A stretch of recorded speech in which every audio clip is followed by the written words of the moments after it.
Good evening, and thank you very much for attending this evening. My name is John Robb. I'm a member of the LSLC Education Committee, and it's my pleasure on behalf of the LSLC and its chairman, Dr. Aleka Shepherd, to welcome you tonight, to welcome our superstar panel and its even more superstar chairman, Mr. Stephen G, King's Counsel, who's very kindly joining us from sunny climes, I believe. The very first thing I was told when I joined Chambers was you have to get hold of a copy of G on Commercial Injunctions. It tells you everything. And if you open it up, Lord Hoffman offers praise for the boundless energy and enthusiasm and limitless research of its author. And it's a text which is as sure-footed as it is erudite. So we're very lucky to have the panel and the chair that we do this evening. And with that, I will hand over to Stephen G. Good evening. I'm very lucky to have such a wonderful panel. We're going to cover this evening, firstly, how you get a freezing injunction. Secondly, we're going to be talking about Chabra orders. Thirdly, we're going to be talking about contempt. And the fourth is insolvency.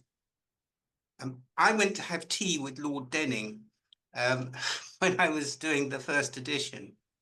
And we were worried about whether or not there would be a second edition because nobody knew whether the jurisdiction was going to survive.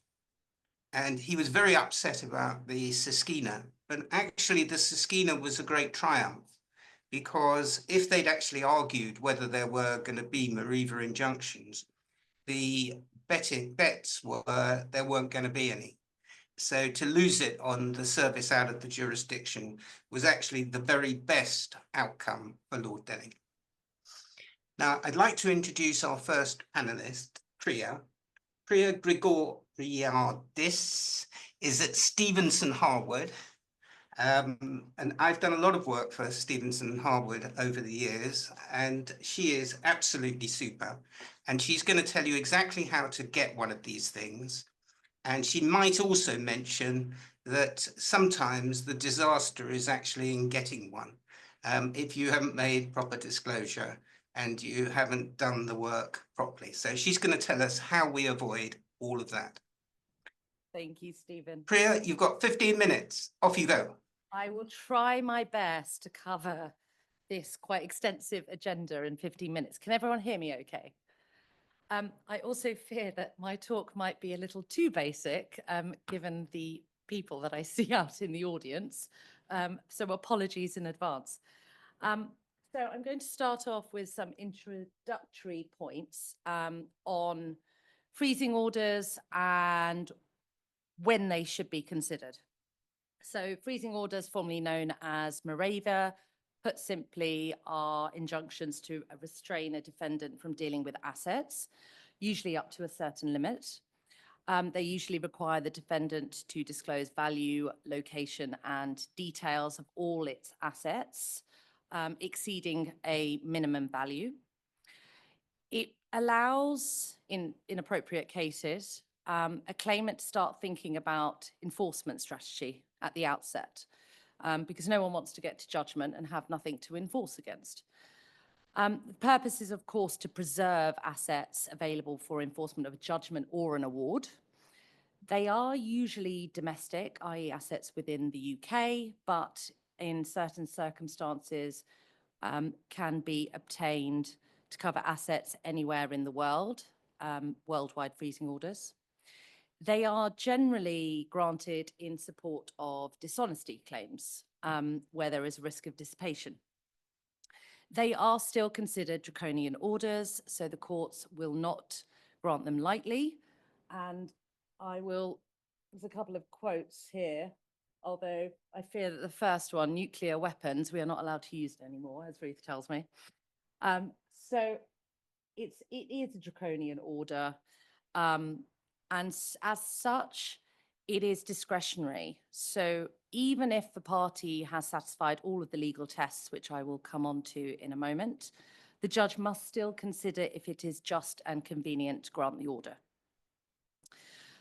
So whilst interim freezing orders attract most attention, it is also possible to obtain a freezing injunction post-judgment to facilitate execution of a judgment or award, and they are no longer considered rare.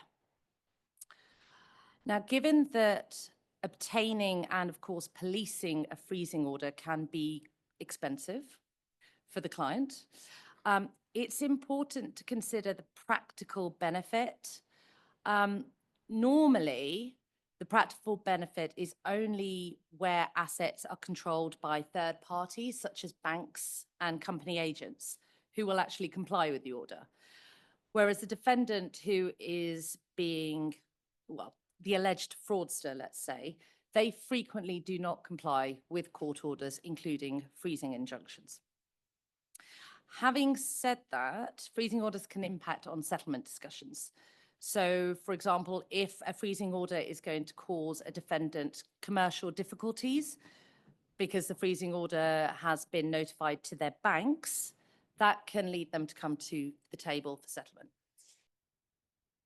Right, so you can see the power of the court to grant a freezing order derives from the Senior Courts Act.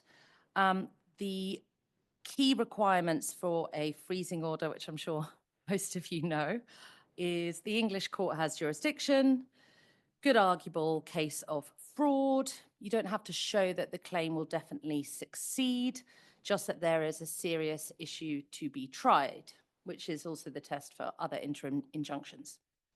Risk of dissipation, existence of assets available for enforcement, i.e. that this is even worth doing, and the applicant must provide an undertaking in damages to the court to compensate the respondent if it is later found out that the order should not have been granted.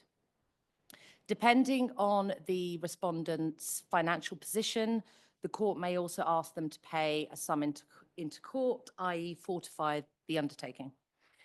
And all of this is subject, as I mentioned, to the just and convenient test. On risk of dissipation, this is an objective risk. So the applicant has to show that it will be harder, if not impossible, for it to enforce its judgment or award without the freezing order. And only improper or unjustifiable disposals of assets will help in risk of dissipation. So I'll just give you an example on that. A defendant may routinely transfer assets abroad. It may ship commodities outside of the jurisdiction in return for payment in the future. So this is a disposal of an asset, but it's not improper or unjustifiable because it's an ordinary thing for the company to do. So it would not support an application for a freezer. They are commonly sought in shipping disputes where dishonesty is in play. I'm presently advising on a large $500 million commodities trading fraud where we've had a freezing order in place since the beginning of 2023. It's also possible to obtain proprietary injunctions within the freezing order, which prohibits the defendant from dealing with specific assets over which the claimant asserts a proprietary right. And those injunctions carry enhanced protection. So enhanced disclosure and no exception for the disposal of assets, which I'll come on to in a moment. One important point to note, and a thing that clients sometimes don't appreciate, is that freezing orders do not create any security over the assets or their fruits, such that the applicant would rank above other creditors. So even on a proprietary injunction, the proprietary claim will need to be first determined at trial or in arbitration. And even then, there might be questions of priority between the various security rights over the assets. Applying for a freezing order. So in exchange for the protection and benefits afforded to the claimant in obtaining a freezing order, there are some trade-offs that you need to take into account when making the application. First, as I mentioned, cost. They can be extremely expensive, particularly if contested, which they normally always are, in my experience. The cross undertaking in damages, which I covered. That includes, but is not limited to, legal costs of the respondent, and the applicant may also have to agree to compensate third parties who are served with the freezing order. And again, on the fortification, if ordered, that would effectively mean making a payment into court or providing a first-class international bank guarantee. It's not usually a problem where the claimant is a large solvent company, but that's not always the case. So it's something to bear in mind before making the application. They are invariably without notice, so ex parte, so as not to tip off the defendant, avoid them squirreling away their assets before the order is granted. As such, they carry a duty of full and frank disclosure. So that means that the applicant has to disclose all matters not favourable to them. A lot of clients don't like doing it because effectively they're either airing their dirty laundry before they need to, or setting out their case at an early stage. So there are strategical reasons to think about as to whether to apply for a freezing order or not. And on full and frank, the duty is of course strict. In my experience, most freezing orders are discharged at the return date hearing stage because the claimant hasn't complied with their obligations of full and frank. The freezing order has the usual exceptions for legal fees, ordinary living expenses, and ordinary and proper course of business exception. So it's not a complete prohibition on expenditure. And then finally, on duration. So it'll be granted only until the return date hearing. That's when both parties come to court for a full hearing on notice to the defendant. That's their defendant's opportunity to challenge the order and make any arguments it wishes to make, in particular on failure on full and frank, which they normally do. If the order is not discharged, it will usually be continued until judgment or further order. Penal notice, I'm sure all of you know, there's a penal notice on the front page if the respondent is validly served, so personally or by alternative service if granted. They can be held in contempt of court. I won't deal with that because Michael is going to deal with that later on. The other thing to bear in mind is what other orders you might want to consider when making the freezing order. So consider in parallel. So for example, disclosure orders against banks or company agents in the form of Norwich Farm Club applications, standalone freezing orders in other jurisdictions where you don't want to wait to recognise the English freezing order, or where recognition isn't possible, you have to apply for standalone. That is something to think about very early on, because you have to coordinate with local council and make sure that you all go at the same time to avoid the risk of tipping off. And then Chabra orders against third parties. Again, I won't go into that because Ruth is dealing with it momentarily. A quick explanation of process, although again, I will go through this very quickly. It's normally done, so the application is supported by affidavit. They tend to be quite detailed because of full and frank. It is always a good idea to have your draft pleadings with the application to go to good arguable case if you can. They tend to be heard very quickly by the court, normally within a matter of days, and on an urgent basis, and they're normally heard ex parte. If the court is minded to make the order, it's normally done at the hearing, and service will normally take place straight away. In terms of timing as to when you want to get a freezing order, we normally tell our clients to try and obtain them at the outset. If they can, they are going to be the most powerful freezers. Some would say if you try and apply mid proceedings, the argument is that the horse is already bolted. However, one could argue that that's a risk for the claimant to take. And I've seen that succeed. So it's not fatal if you decide to apply for the freezer during the proceedings, particularly in cases where you haven't got the evidence on risk of dissipation at the outset, but then evidence comes to light on risk of dissipation during the proceedings. Am I on time? Here are some shipping related cases involving freezing orders that I'm sure all of you will be familiar with. Fiona Truss was actually my very first freezing order case. Thankfully, I acted for the successful defendants on that one. So just turning to asset disclosure orders, which is, that's sort of the meat of the freezer. As you know, the freezer carries ancillary asset disclosure orders. They help the claimant police them. Usually the respondent is required to give asset disclosure within 72 hours, but that is often extended. The freezing order puts the asset disclosure in very wide terms. They have to disclose all assets within which they have an interest, beneficial, contingent, even if the assets are not in their name. So it's quite a valuable information tool for the asset recovery strategy. The consequences, of course, of not providing a full and proper asset disclosure can be quite fatal for the defendant. They can be ordered to give cross-examination, or they can be found in contempt of court, or a receivership can be appointed. So they are incentivized to comply fully, although they don't often do so. How to police them. So once you have the asset disclosure, the next thing you want to do is police it. So if property has been disclosed, you'd want to write to the land registry, notify them of the existence of the freezer, try and get an encumbrance on the register. Bank accounts, again, write to the banks, inform them of the freezer.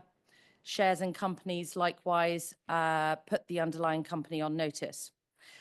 Third parties who assist in the breach of the freezer may also be in contempt of court. But I just want to flag one point here. Parties outside of the UK are not bound by the order unless it's been formally recognised in that jurisdiction or a standalone order has been obtained. It's really, really important that when you notify third parties outside of the jurisdiction, you don't overstate the position. That can risk you losing the injunction altogether. Priya, I think we've got to the end of 15 minutes. Everybody's got an opportunity to ask you questions at the end, but I don't want to eat into the time. No. I am perfectly happy to stop now. Thank you, Stephen. Who like you, is a complete superstar. Ruth Besten, who comes from Essex Court Chambers, and she is going to be talking about Chabra orders. They did Chabra. In fact, they did it all off my book. But it was in the Chancery Division, and they didn't have the courtesy to say that. And so I've never really quite forgiven them for it. But actually, Chabra orders have become very much wider than they were in the original case. But Ruth is going to talk about service out of the jurisdiction, which is a vexed topic. Ruth, off you go. Thanks, Stephen. So Chabra freezing orders are what I like to think of as an exotic offshoot of the standard freezer, in that what you're doing with the Chabra is freezing the assets of a non-cause of action defendant. So basically it's a third party who, for whatever reason, holds some assets that you think belong to or can be called in once you've got a judgment against the defendant by way of satisfaction of judgment. So the name is derived, sadly not from commercial injunctions, but from the foundational case of TSB Bank and Chabra, in which Mummery, Mr. Justice Mummery, actually granted the relief of his own motion. So he had a defendant before him on a guarantee claim, and he granted freezing relief not only against the defendant, but also against a company, VHL, on the basis that at the relevant time, that appeared to be the alter ego of the principal defendant, and it appeared to hold assets belonging to the defendant against which enforcement could take place. So he granted the relief in that case. And as Stephen said, it's very much the case that since that initial case, it's been expanded not just to, say, your Ablyazov or Pugachev type scenarios where you've got a trust that's on behalf of the principal defendant, but more broadly. Now the relevance of all of this has potentially been somewhat restricted in a shipping context historically, insofar as Section 44 of the Arbitration Act was considered not to permit the obtaining of Chabra relief in support of arbitrations, because in particular the wording of Section 44 says, you know, unless otherwise agreed by the parties, you know, the court can do X, Y, Z in support of the arbitration. And that was considered by decisions going either way. It was considered by Mr. Justice Mayles in Cruise City, a judgment that was then adopted by Mrs. Justice Cockfish now is in DTEK Trading, that said this doesn't extend to the arbitral scenario, looking at wording of Section 44. There was a lot of commentary criticism, I think it's fair to say, of that decision, including from a sort of statutory purpose, that, you know, Section 44 of the Arbitration Act is there so that you can go to the court to get interim relief in support of your arbitration if you need it. There was a potential rowback decision of A and C in the Court of Appeal, which did uphold an express power in Section 44(2) to get a deposition in support of foreign New York seated arbitration. And hot off the press, we can now safely say that the Arbitration Act 2025 will include a provision that expressly extends Section 44 to relief against both parties and non-parties. So that throws wide open, I think, no law yet on point, throws wide open the door to obtaining Chabra orders in support of English arbitrations. So when are you going to want to do that? You're going to want to do that when there is a good reason to suppose that somebody else has got assets on behalf of the defendant. So as mentioned, that is, you know, either a beneficial ownership type scenario, nominee plus scenario, or something else that's going to be available at the end of the day for the purposes of enforcement.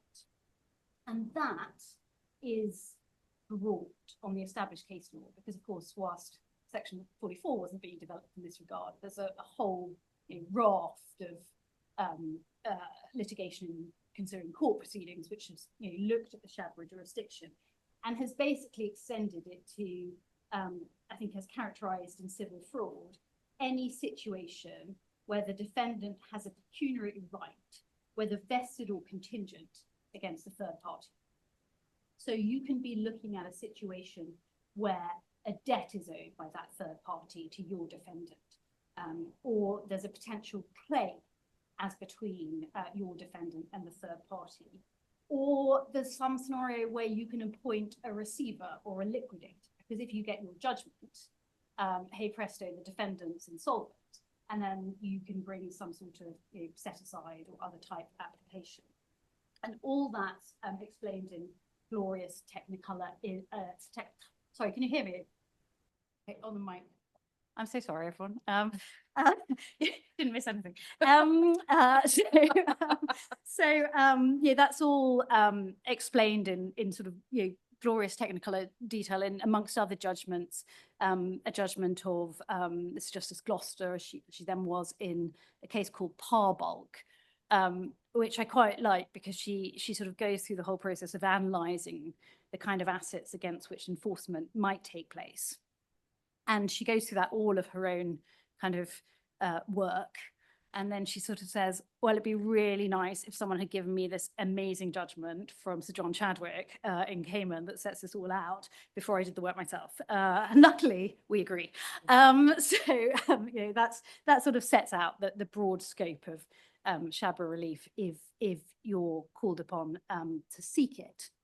And of course, even more so now, you know, following broad idea, you've got that enforcement focus of, you know, freezing orders and, you know, the idea that this is all being done to make sure that at the end of the day, you know, the freezers are effective against your defendant and against anyone else who may have relevant assets. So very useful.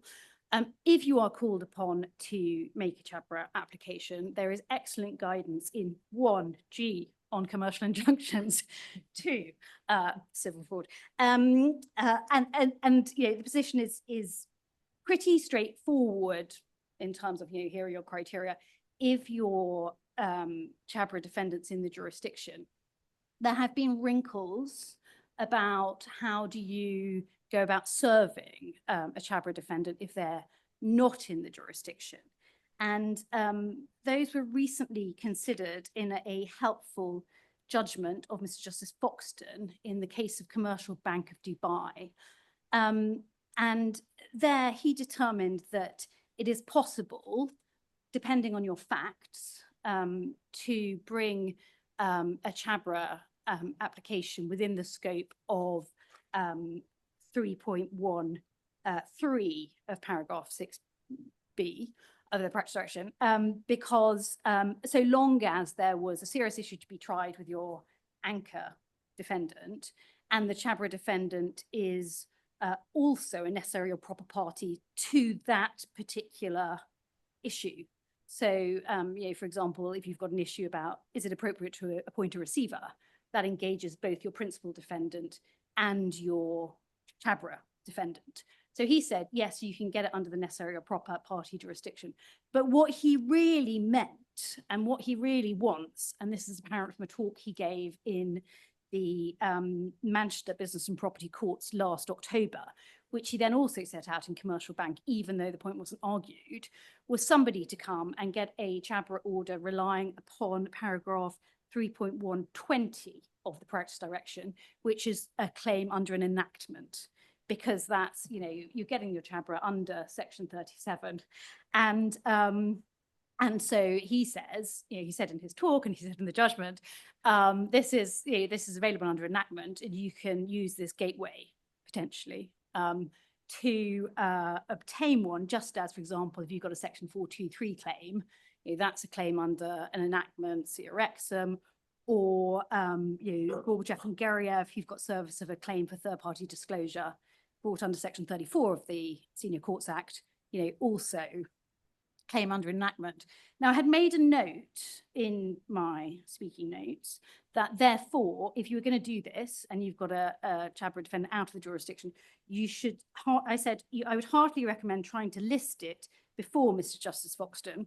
And that is more so since I've seen another judge in the front row this evening raise his eyebrows at the suggestion of 6.120 applying in this way. So that is not to be taken as established law, but it's an idea that may be of relevance if you're making a Chabra application. So that's what I wanted to say. Over to Michael. Thank you very much, Ruth. Oh, I'm sorry, I didn't bother with my slides either. Sorry.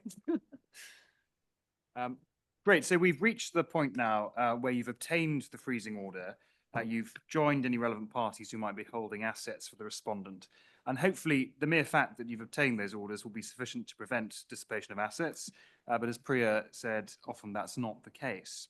And this is where the contempt jurisdiction of the court comes in. And the court has power to impose penal sanctions on a party who is in contempt of court, whether by a fine, imprisonment, or seizure of assets.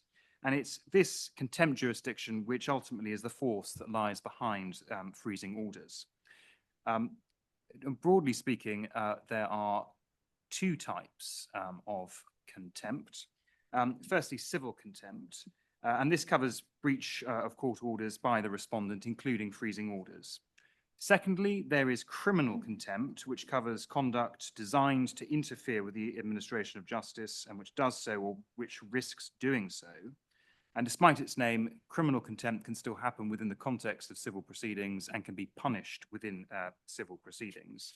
But today I'm going to focus on civil contempt because that's the form of contempt most relevant to the enforcement of freezing orders, although I'll say something briefly if we have time about criminal contempt in this context. So the requirements for civil contempt were identified by Mr. Justice Chris Clark in the Masri litigation, which should be on the screen. And I'm going to go through each of those three requirements. The first is that the respondent has notice, that is to say, knowledge of the order. And for these purposes, knowledge of the order will be satisfied by proof of valid service. So that means that as long as the order was validly served, you don't need to get into whether the respondent actually subjectively knew about the terms of the order, i.e. whether he failed to read it or such things like that. In this context, knowledge means valid service. The second requirement is acts or omissions involving breach of the order. And that requires proof that the respondent has taken steps or failed to take steps which constitute a breach of the freezing order. Now, this aspect of the test is objective.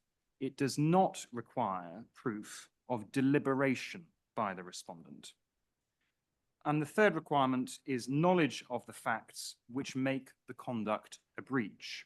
Now, this will be a fact-sensitive exercise, but it does not, however, require the respondent to know that his or her conduct constitutes a breach of the order. So as a result of this framework, civil contempt is often said to be a form of strict liability, which was remarked upon recently by Mrs. Justice Cockerell in the OCM case. Now, at first sight, that sounds rather odd. We're dealing with the penal jurisdiction of the court, and a finding of contempt can entail a prison sentence. So how then can it be that a person may be found in contempt on a strict basis? And the answer lies in the nature and purpose of the contempt jurisdiction. The court expects that its orders will be complied with, and a party served with a freezing order is rightly required to treat it extremely seriously. Moreover, the default rule is that injunctions must be served on the respondent personally, as Priya mentioned. The respondent is required to inform himself or herself of the terms of the order, what it requires them to do, and to comply. And to introduce a requirement that the respondent subjectively know that his or her conduct was a breach of a court order would be substantially to water down the contempt jurisdiction and the force of the court's order. And to the extent that that might introduce any unfairness in a particular case, for example, where you have a respondent who genuinely or innocently breaches the order, the solution generally for the court is to reflect that in the sentence upon the finding of contempt, for example, by suspending or reducing the sentence that would otherwise be imposed. Now, thus far I've been discussing respondents to orders who are natural persons, but a corporation may be held in contempt of court as much as an individual, and the requirements for contempt are the same. If the corporation is in contempt, its assets may be seized pursuant to the court's sentence upon the finding of contempt. However, that will not be much of a sanction if the corporation does not have any assets readily identifiable within the jurisdiction of the English court. But English law allows sanctions to be imposed on the directors and officers of the corporation which is in contempt. And this liability of directors and officers for a company's contempt is known as the body corporate provision. So who may be liable under the body corporate provision? Well, it definitely covers the de jure directors of the company, so the individuals lawfully registered as directors pursuant to the company's constitution. It also extends to de facto directors, but not to shadow directors. So what does that mean? Well, stripped of legalese, it means that a person can be held liable for civil contempt of a company even where he is not an actual director, if he has assumed the status and function of a director so as to make himself responsible as if he were one. And frequently, those controlling a company who is a respondent to a freezing order, i.e. is accused of fraud, may have been careful not to be formally registered as directors. If, however, they are, to all intents and purposes, acting as directors, they will be liable for the company's contempt as much as de jure directors. So the body corporate provision is therefore an important aspect of the law of contempt when seeking to compel compliance with an order by a corporation and those in control of it.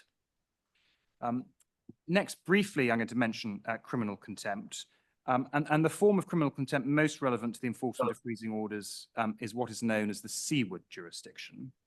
And this aspect of the law enables the court to punish third parties who assist the respondent to flout the court's order, for example, by helping the respondent dissipate their assets in breach of the injunction or hide their assets in breach of the asset disclosure order.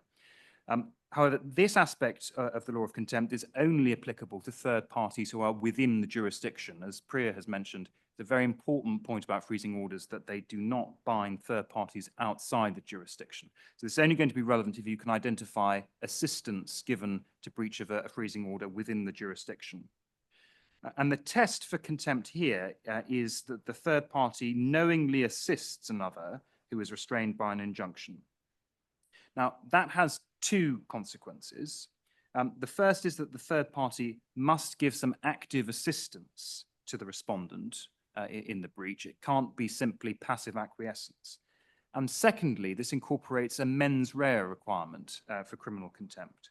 The contempt claimant must prove the necessary intention on the part of the third party to interfere with the order. So that means knowledge of the relevant order and knowledge that the assistance will render the respondent in breach of the order. So that's a useful tool against third parties within the jurisdiction who might be helping a breach of the order, but it does impose a much greater legal and evidential burden upon the contempt claimant. So now some practical and procedural points. An overriding point to bear in mind is that committal applications should not be used for a collateral or illegitimate purpose, so seeking to obtain purely a strategic or commercial advantage over the other side in the litigation or the arbitration. A committal should only be used for furthering the interests of justice by proper punishment of contempt and procuring future compliance with orders of the court. Committal proceedings should not be brought in respect of technical or involuntary breaches of orders. The commercial court judges are very alive to this issue, and committal applications that are used purely tactically or for a collateral purpose are likely to be struck out as an abuse of process.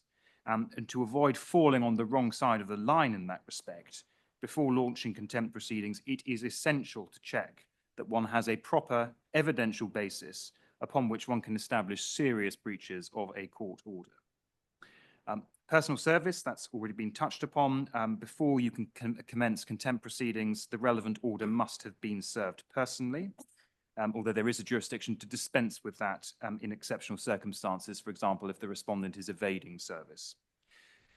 Legal aid is one of the important rights of an alleged contemnor, and it's important that they're made aware of that at an early stage during the committal proceedings.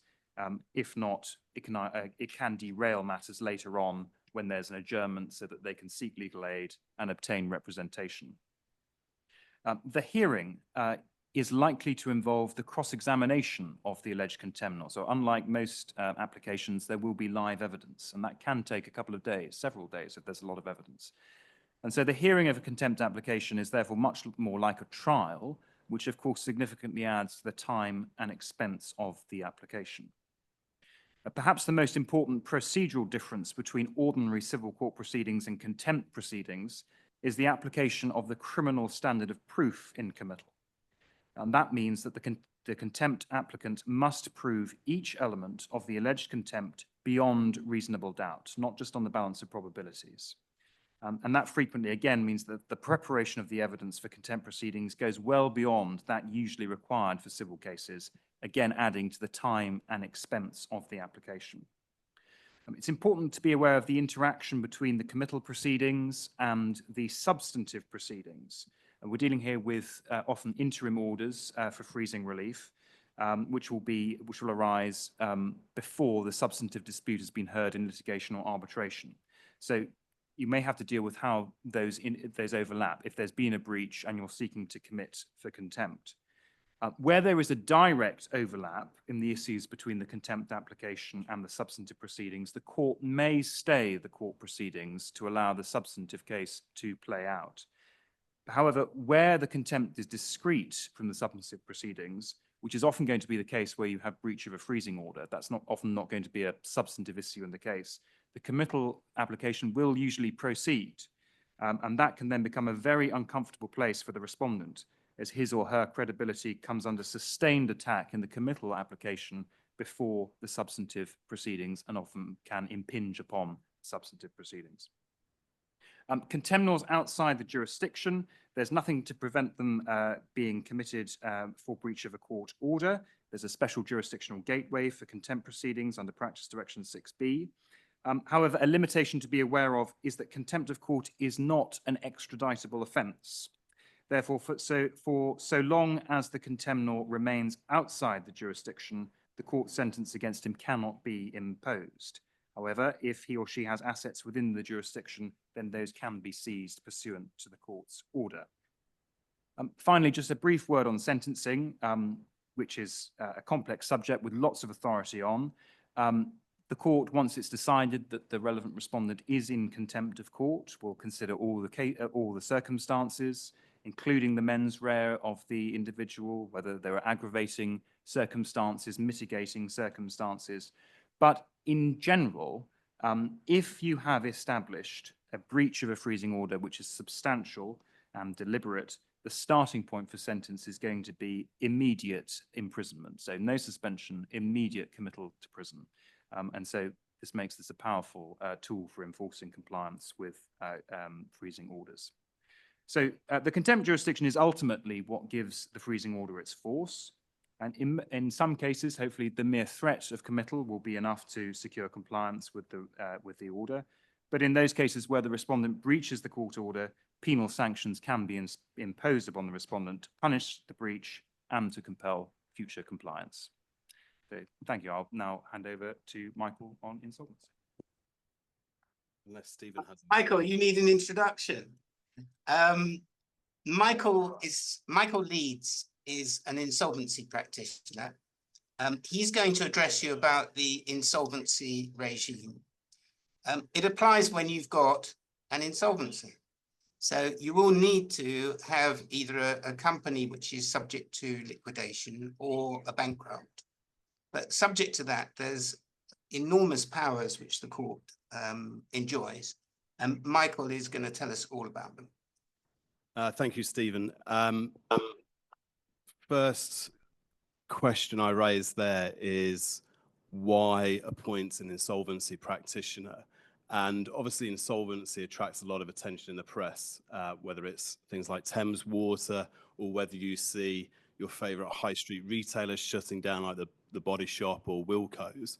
And so there is a perception of insolvency where companies drive that process, and that's very much debtor-led. But what I'll talk to you about instead is a creditor-led process, because you're talking about taking actions and taking steps which are designed to actually make recoveries and get on the front foot.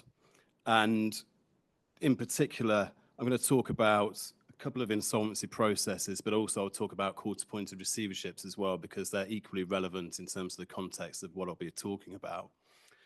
The key processes to think about are, firstly, a provisional liquidation. So you have a claim, you've got an award, a judgment, whatever that might be. You serve a statutory demand, and then you're entitled to present a petition to wind up a company. When you present that petition, you then have the ability to appoint a provisional liquidator. Another process is compulsory liquidation. So assuming that the company does go into liquidation and there's no provisional liquidator, the courts will order for a company to go into liquidation, and then that liquidation process commences. There's then a court-appointed receivership under the civil procedure rules, which is a flexible interim measure, and fixed charge receiverships where you may have security and you're seeking to enforce some security. And as I've summarized here, this is a proactive step. This isn't an insolvency which happens. If you have claims against a third party, this is you using those claims to take steps to kick off a process which gets you on the front foot. So therefore it's proactive. And typically what we have seen are cases where you get a judgment, you get an award, and really you want to turn that piece of paper into cash. And so being on the front foot can be successful in actually driving that process. It can apply pressure to your opponents. This is clicking, I'm not sure why, but anyway, pardon? Okay, sorry. So it applies pressure to an opponent before, during, or after a process, in particular, court-appointed receiverships before. I've put there surprise because nobody expects a receiver or a provisional liquidator. So actually, again, it's a way of putting you on the front foot. You as a creditor can then control the process. And because you're controlling that process and driving the process, you can really come up with the powers that you would want to have in an order. And that's why I've said flexibility of powers there, because you can actually create the powers. And again, I'll talk about that a little bit further on. I also would advocate that it increases the chances of recovery, because you are stepping into the shoes of the company that owes you money. You're going to get good knowledge of that company. You're going to take over the assets. You're going to have claims. But now in insolvency court appointed receiverships, there is well-established case law. We're talking about cases like BHS, where it's all well known about misfeasance. There are very experienced insolvency practitioners, very experienced lawyers, and a lot of what we do is recognized worldwide. So there are huge advantages as to actually making a proactive appointment. I've taken some copies and extracts here from the Insolvency Act. And in terms of the appointment of a provisional liquidator, you can see that under Section 135 of the Insolvency Act, the court may, at any time after the presentation of a winding up petition, appoint a liquidator provisionally. That provisional liquidator may be made at a time before the making of a winding up. And then bullet point 4, the provisional liquidator should carry out such functions as the court may confer on him. And 5, when a liquidator is provisionally appointed by the court, his powers may be limited by the order appointing him. So this is a process which has its heart in the Insolvency Act, and it's set out there, but actually there isn't much more about provisional liquidators in the Insolvency Act. You then actually create a lot of the powers that you want and get those put into the order, and you tailor the order to the circumstances of your case. So on the next couple of slides, here are some examples of orders appointing me as a provisional liquidator over some companies, and these are examples of the powers that you get on those on the order. So you can see here, the functions and powers shall extend to the following: to locate, protect, secure, take possession, collect, and get in all property or assets to which the company is or appears to be entitled in this country or abroad. So you can see that's a very effective proactive tool, and the court gives you those powers. Then as well, a key thing is actually undertaking investigations of a company, and here's further powers on the same order. So you can see you're entitled to undertake investigations, and you can undertake investigations there under point 5. Any transactions entered into by the company or any dispositions made by the company. So you're then undertaking investigations into where assets may have been dissipated, and you can see the benefits of that if you're a creditor and you're owed money. You want a provisional liquidator to go in and take those particular steps. A provisional liquidation also will have other powers. So you can instruct solicitors, you can pay solicitors, you can defend legal actions, you can bring legal actions. But typically a provisional liquidation only lasts for maybe 5 or 6 weeks. It's a very much an interim measure, but it gets you on the front foot.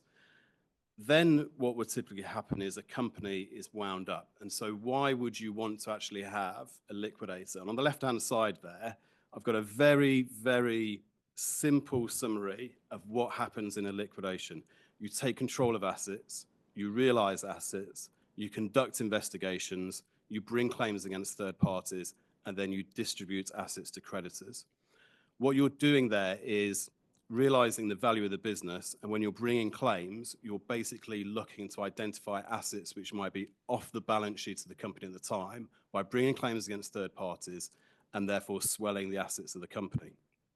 Again, an extract from the Insolvency Act there on the right-hand side. I don't think we're particularly concerned about carrying on with supplies of gas, water, electricity, but 234, 235, 236 are very important. It's about getting in the company's property. So as a liquidator, you can get in the property of the company, you get in the books and records of the company, because obviously property is widely defined. You then, under 235, 236, there's a duty of directors, employees to cooperate, banks to provide information. So your investigations have that element of cooperation, which you might not see if you're a claimant outside of an insolvency process. And there is an obligation on the parties to cooperate. If you don't cooperate, you can apply to court under section 236 in order to, 237 for the court to actually enforce orders to make people cooperate with an insolvency. Again, because I was really getting into actually copying and pasting from the Insolvency Act. So I've got here chapter 10, malpractice before and during liquidation, penalization of companies and company officers, investigations and prosecutions. And that obviously sounds very exciting. And as an insolvency practitioner, I would say that's very exciting. You can see some of the things that you can do. You can see penalisation of directors and officers, section 212. That's very broad. It's misfeasance, breach of duties. Breaches of duty claims cover a wide range of things. I think the most recent case, touched upon it already, is BHS. Everybody will be well aware of what happened in BHS.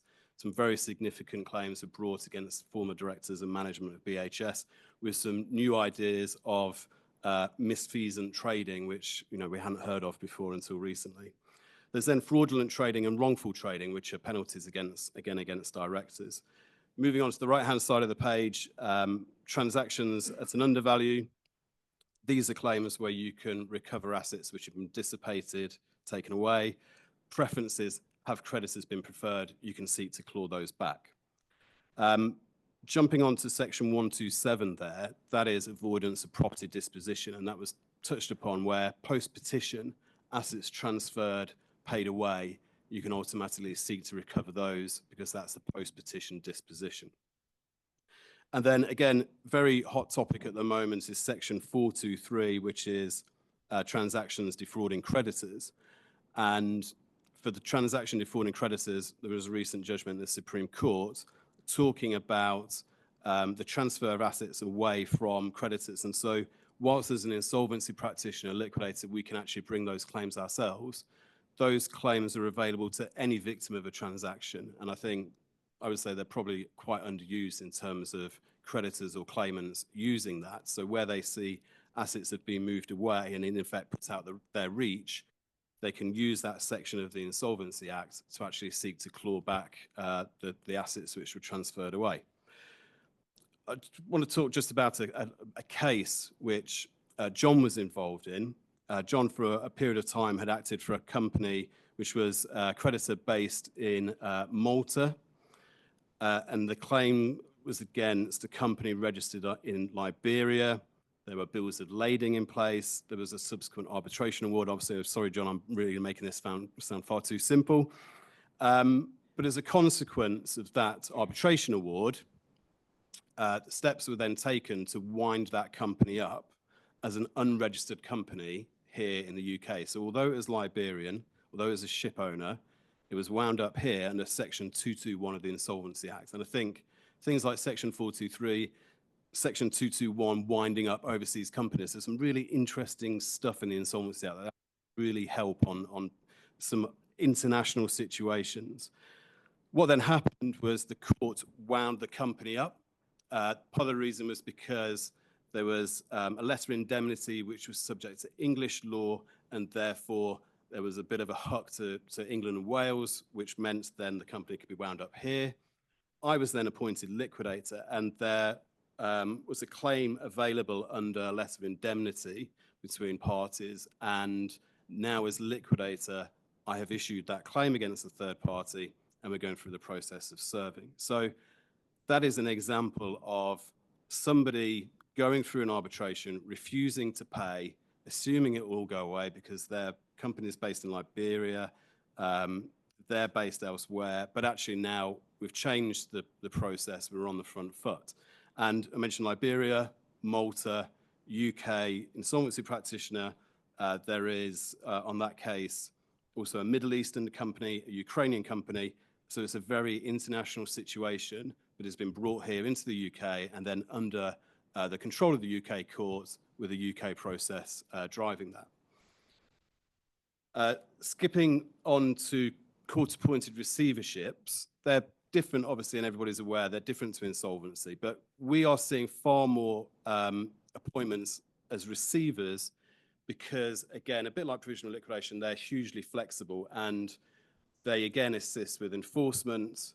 But as it says here, this is section 69 of the Civil Procedure Rules, which says the court may appoint a receiver before proceedings have started, in existing proceedings, or on or after judgments. And we've seen all those scenarios appear. And then you can see section 37 of the Senior Courts Act. The High Court may appoint a receiver in all cases in which it appears to the court to be just and convenient to do so. So that's the legislation that we get appointed under. And again, very much like a provisional liquidation order, as a court-appointed receiver, the powers that we have are set out in a unique order appointing us in a particular case, and you can really tailor it to the circumstances of the situation.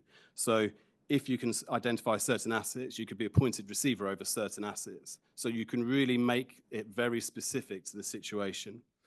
And obviously Priya's yachts on her slides was far shinier than the one I've got here. But in terms of when you might appoint a receiver, it's to enforce a judgment or award. For the first time ever, I've done it recently to enforce a settlement. So a settlement had been agreed maybe 3 years ago, but no money had been forthcoming. So we've been appointed receivers over some Cyprus entities, a bank account, and some other assets which were due to be handed over. And as a defendant, nothing's happened. So the claimant said, well, we've got to do something here, because despite having a settlement, nothing's happened. We want to get on the front foot. Again, I mentioned it, applying pressure, it's a proactive step, similar as well to fixed share receivers. But what might you want to be appointed over? A yacht or a private jet? I would love to be appointed over a yacht. So if anybody has a yacht like that, they would like to take appoint a receiver over, be very interested. I was appointed over a private jet, but that was during lockdown. So sadly, I didn't get a chance to visit the jet, actually hand over the jet, or actually go on the test flights for the jet, which was a bit of a shame. But it gives an idea of the kind of assets we can be appointed over, which are high value and pretty complex when you're dealing with these assets. They are movable. You've got to get there and secure them. And so when you get your receivership order, you'll also have all those kind of powers flowing into there as well.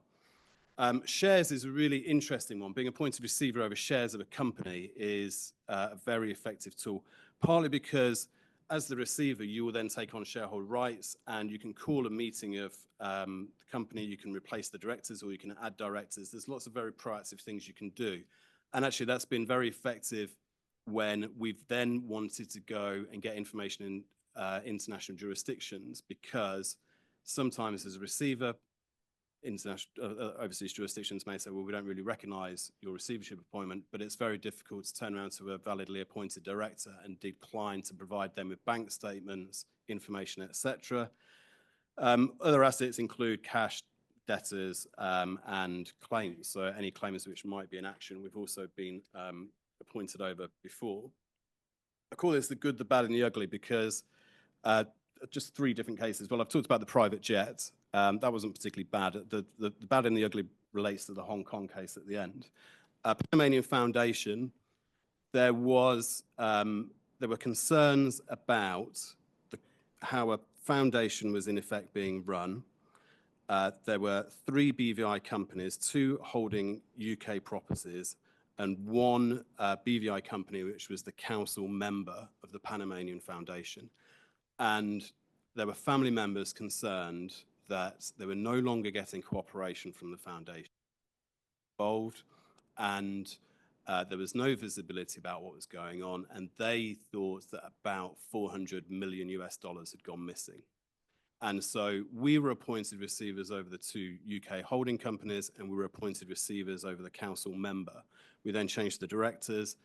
We then commenced investigations, working with lawyers, offshore lawyers, lawyers based in, let's say, Central Europe. We then got a proactive strategy to actually take steps, get on the front foot after years of not getting any cooperation from the foundation. And that led to a settlement of $280 million being returned. And then there are further potential claims afoot. But what happened there, within the terms, there was the ability to commence an arbitration. So an arbitration was commenced by the claimants, and that was on day 1. And on day 2, an application was made to the BVI court to appoint us as receivers. So as well as having to deal with the commencement of arbitration, they also then had to deal with receivers. So they're having to deal with 2 different processes, but that wasn't a case of waiting until you get a judgment. The BVI court was very cooperative to actually getting you on the front foot and getting you up and running. And then I'll talk about the bad and the ugly.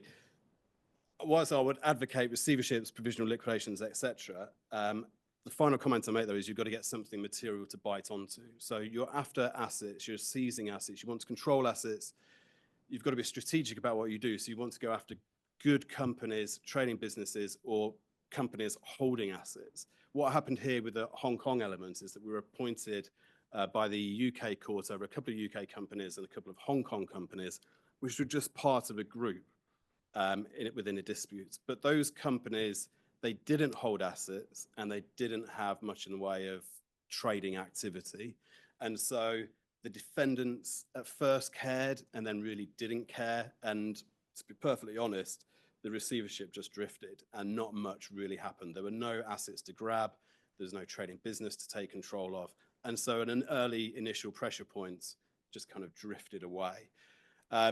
So look, that was a whirlwind tour for why to use insolvency. As I say, it's a proactive tool. The approach we take is to act for creditors with judgments, awards, etc., who want to do something to turn their claims into cash. And I've sat in courts where the court has indicated, yes, I'm going to make the appointments, I'm going to appoint provisional liquidators, and then suddenly the defendant decides to do a deal, which was great for the claimants and meant that they got paid a significant sum that they're owed, but then there was no appointment. So even the threat of a receiver or the threat of a provisional liquidator could lead to returns. And that's it from me. Thank you very much indeed, Michael. Now, I can't see the audience, but we're hoping that we're going to have some questions.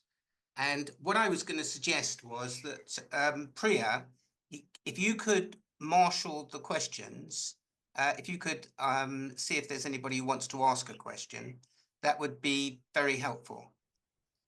And it looks like everyone's a little bit shy, or we have just been very thorough. Well, I've got a question,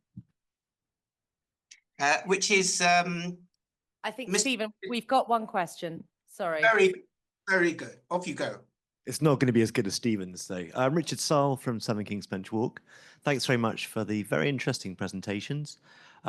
Michael, you outlined how contempt, quite surprisingly, is akin to strict liability.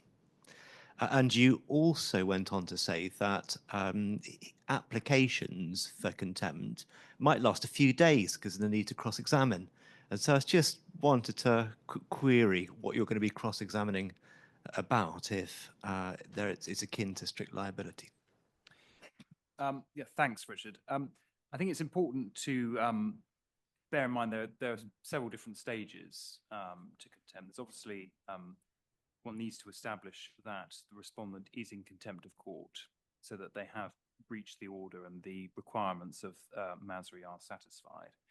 Now, at that stage, it's right that it's generally recognised to be strict in the sense that there's no additional requirement to establish an intention to breach the order. Once you've established those requirements of service, the breach, and knowledge of the act that constitutes the breach, you've established contempt. There are some cases that say that in the case of an inadvertent breach, the court might not declare the respondent to be in contempt. But that's really going to saying that there's no additional requirement of intention for civil contempt. However, once you've established that someone is in contempt, then is the question of what is the appropriate sentence to impose. And it is highly unlikely that the court is going to send someone to prison if the contempt that has been established doesn't have some kind of aspect of deliberation or contumeliousness to it. So it's important that the court keeps the requirements of contempt clear and strict when it comes to civil contempt, because the court rightly expects that its orders will be complied with. But when it comes to the appropriate sentence to impose, then questions of deliberation, intention become very relevant. And often even when there may not be, even in establishing those requirements of civil contempt, you may end up having a lot of evidence on questions about, was the order personally served? That can often be a big dispute, a big factual dispute. There can often be questions about whether there has been a breach. There could be a big factual dispute about that. Whether a particular disposition was in breach of the order can lead to a factual dispute that might have to be resolved on the evidence. So I hope so. It's keeping those two stages clear and what the evidence is going to, and it's that sort of requirement overall to look at it in the whole when it comes to the sentence, which often leads to extensive cross-examination. I think I know the answer to this question, but just because it wasn't explained, if serving a freezing order on a third party out of the jurisdiction is not binding on them, and one has to make that very explicit in the notice, what is the benefit of doing so?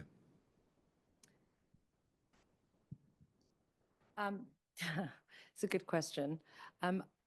Although the third party is not bound, some will comply with the order, particularly banks who are cautious, depending on which jurisdiction they're in. So it's one of those, there's no harm in doing so. When you're going to be sending about 100 letters out, you may as well send them out everywhere. And then at the same time, you do want to go and try and get recognition in those jurisdictions. But you're right, they are not bound. They don't have to comply. You have to be very careful, but why not? Because sometimes they will. And I assume in many cases there's a fraud case, and even though they may not be bound by the freezing injunction, that nor do they want to assist the defendant to defraud their creditors. Quite, and quite often banks outside of the jurisdiction will freeze the accounts. However, they've got to balance that with their duties to the client. So if they've got an order by which they're not bound by, a lot of the time they will take steps to remove that person from the bank or freeze its accounts, but they do have to be careful about doing that, given the sort of their client relationship. So it's hit and miss. Some banks will, some banks won't. Thank you. Thanks. I have a question just about the jurisdictional limitations around receiverships over shares.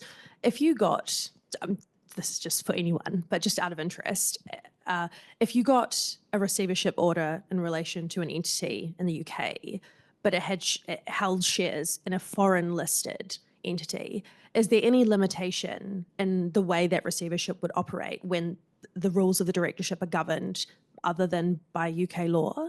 So would that constrain the effect of your receivership in the UK?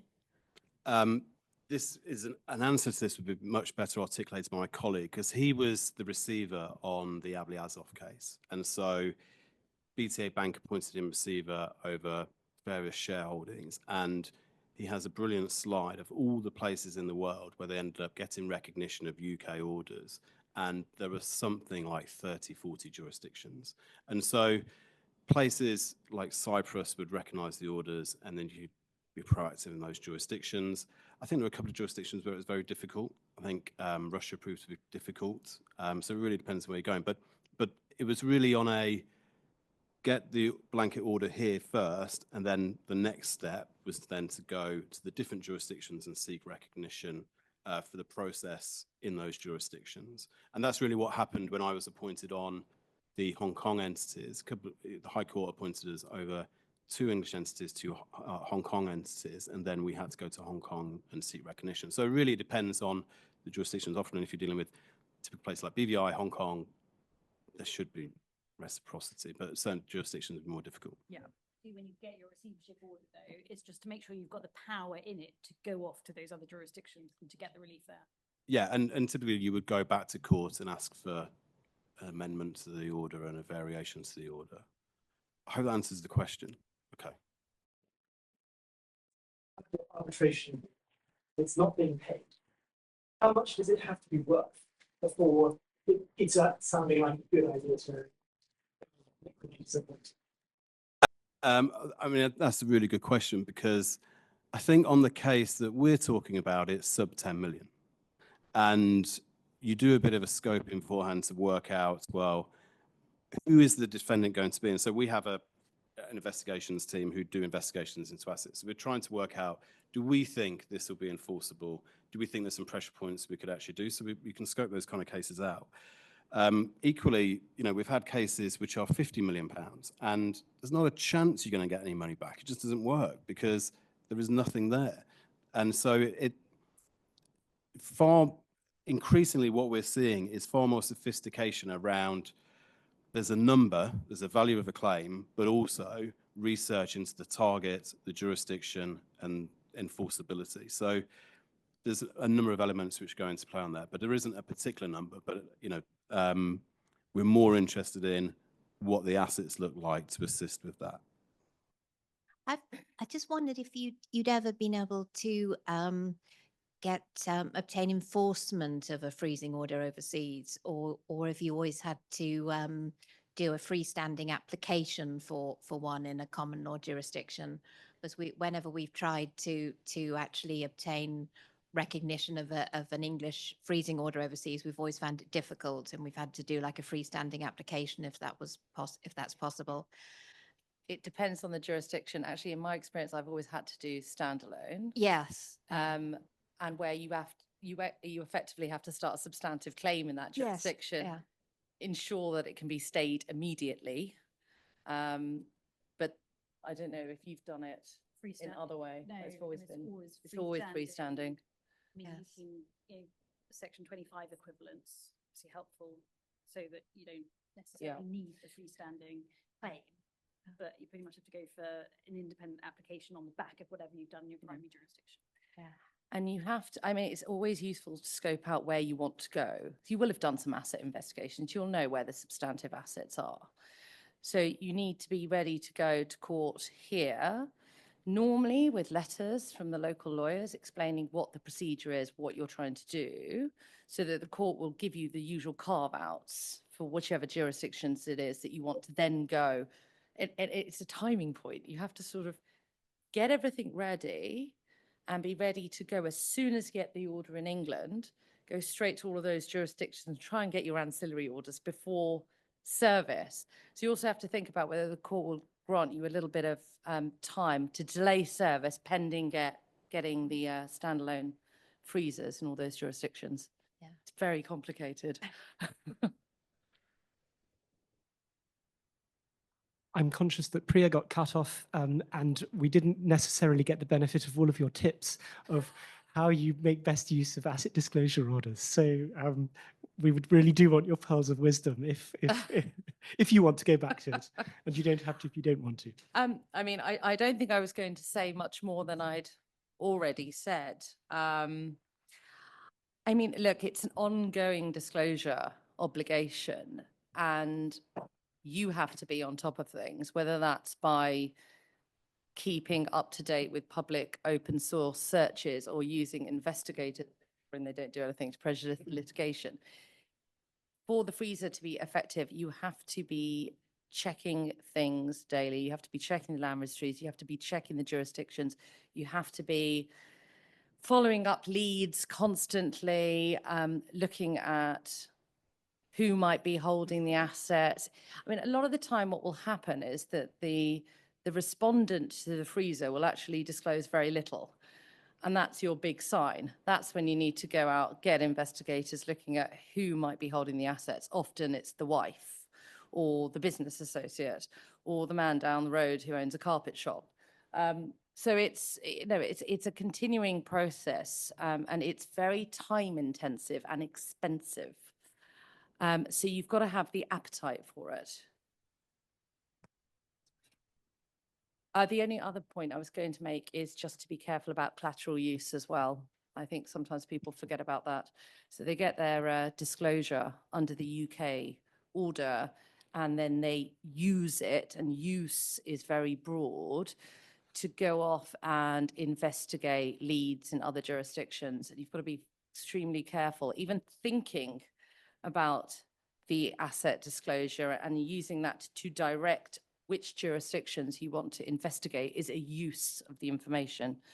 So you do need to take the appropriate steps here and get permission to use that. Thank you very much, and I'm very glad I asked. We do have a question on the Zoom chat. and I think this is probably for everybody, but especially Michael and Priya. In practice, are there circumstances in which taking control of corporate documents can be difficult in insolvency procedures? Michael.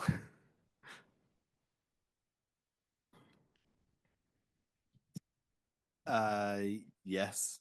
So again, part of the evolution of case law, there was a recent Section 236 application where a liquidator was seeking files belonging to a law firm, and it was a very wide-ranging blanket request, and so that was opposed and said, well, you need to actually provide us with that. So that's not the company's files, it belongs to advisors, but it's the principle of getting in the information. So you're going to get information from lots of different sources. You're going to get it from the advisors, you're going to get it from the banks, you're going to get it from your own company. And when I started doing insolvency work 20 years ago, you would turn up on site and you would grab a couple of desktops and there'd be a filing cabinet, and you would have a competition so you could build a box the quickest to put the files in, and then you categorize them all, and that was very easy. You might do some scanning of key documents, but now it's far more complicated. Company documents are held on clouds. Directors have personal devices where they hold information, which is a personal capacity and a company capacity. It's far more difficult now than, well, it's just different. So we now have a very busy e-discovery team who go and on-site secure data and preserve that data, and then also make it searchable. So the volumes of data they're now dealing with from big companies is huge, really different. So yeah, there's different challenges, and it's just an evolution really in terms of technology and how companies are complex, especially around groups. Groups is really, really, well, you will have a group run from one premises and maybe one server, and separating data is, if you're only appointed over one company in that group, is also pretty complex.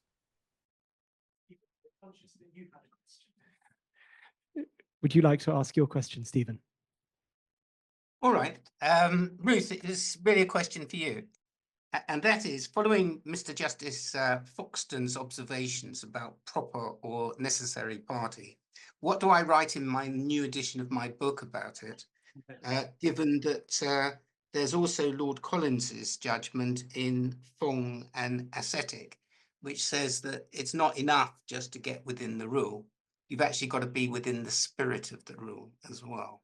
Yeah, well, I think which Mr. isn't Foxton, mentioned in the judgment. yeah, I think Justice Foxton thinks you are within the rule if you've got, you know, the right, you know, circumstances. So, I mean, much of it is fact dependent. But I mean, I think if you haven't read the speech that he gave to the Manchester, you know, Business and Property Court, which I think is available on the judicial website, it's quite a good exposition of why he thinks not just necessary or proper, but also the enactment gateway will work. So I think that's where you start, Stephen, if that helps. Yeah, I'm a bit reluctant to say that the enactment gateway applies to all injunctions under Section 37, because I don't think it does. Yeah, I mean, it's very broad. It's definitely very broad. But I think, you know, he's, you know, well-respected judge is driving this point. Like, I thought it was very interesting that it was in his talk and then reflected in, you know, the commercial bank judgment, even though it hadn't been run by the parties. And of course, he stepped back from deciding it because it hadn't been run by the parties. And it wasn't the basis upon which permission to serve out had been granted in that case. But there's obviously some judicial support for the idea. Well, I shall go away and think about it. If I could ask one more question, which I think will probably be the last, and this is for Michael Ryan, where this is from the chat. Some court orders will be against a company only and not have any penal notice addressing directors, so not a freezing order or such like. Can those orders nonetheless be used as the foundation for a contempt application against a director who deliberately fails to ensure the company complies with the order? And must one first personally serve the order on the director? But I think the main question is the absence of a penal notice in an ordinary order problematic in this context? Well, the answer to the question is yes, that is problematic. There is not a penal notice endorsed to the order, and in particular, if there is not a penal notice which specifically warns the directors and officers that they're liable for contempt proceedings, then prima facie you cannot commit the directors for breach of that order, and that is dealt with in the decision of Mr. Justice Foxton in Olympic Council of Asia and Novans Jets LLP. The court does have a jurisdiction to waive the requirement for a penal notice, but it is taken very seriously because it's right that people are properly warned beforehand of the consequences of failing to comply, particularly where you're in the situation where the relevant respondent is a company and you're going to be committing the directors. So if you've got an order which involves a continuing prohibition, the answer there is to get that order endorsed with the relevant penal notice and then serve it personally on those respondents who you think will be liable. Directors you think will be liable.